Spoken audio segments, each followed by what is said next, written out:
تصوير التحضيرات اللي انتوا بتهملوه انا ببقى شايف ان هو مهم جدا. خلينا نقول الاول ايه هي الحاجات اللي بتتصور في التحضيرات. اول حاجة هي الاكسسوارز بتاعتكم كلها، الدبل، الجزم، البيرفن، البوكيه، البيبي اون بتاعت العريس اللي بتتصور بشكل حلو. بنعمل زي ستايلس كده للحاجات دي كلها، بنقدر ناخد منها مومنتس وصور حلوة جدا. تاني حاجة الستابس بتاعت الميك اب بتاعك لما بتبتدي تتحطلك، نقدر ناخد منها برضك صور حلوة جدا. في نفس الوقت بنصور صحابك وهم بيبصوا عليكي وانتوا بتهزروا مع بعض وبتضحكوا مع بعض. الحاجات دي بيبقى في كمية مشاعر مهمة جدا. بعد كده بنبتدي ناخد الفستان ونصوره لوحده، سواء بقى متعلق على شماعة او على الملكان. بعد كده بنبتدي ناخد العروسة ونصورها صورة جنب الفستان، صورة وهي بتبص على الفستان. وبعد كده بنكمل تصوير معاكي ومع صحابك.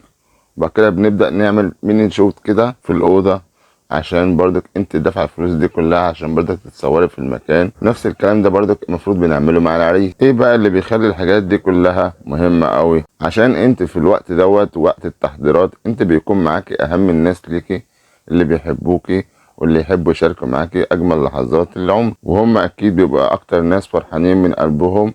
وفي الوقت دوت احنا بنقدر ناخد صور جميلة لنفس اللحظات الجميلة ليكي وليهم مع بعض في وقت واحد، وانتوا بتهزروا وانتوا بتضحكوا مع بعض، وبيكون شكلكم لسه فريش عكس الصور اللي تتاخد في الفرح اللي بعد كده. ولكن انا كده كده من وجهة نظري لازم كل خطوة وانت بتخطيها في اليوم دوت بتبقى متصورة طبعا. دي وجهة نظري في تصوير التحضيرات. ما تنسوش تقولوا لي رأيكم وتعملوا لي كومنت اعرف منه. ما تنسوش تعملوا لي لايك وفولو عشان ما تفوتوش الفيديوز الجديدة.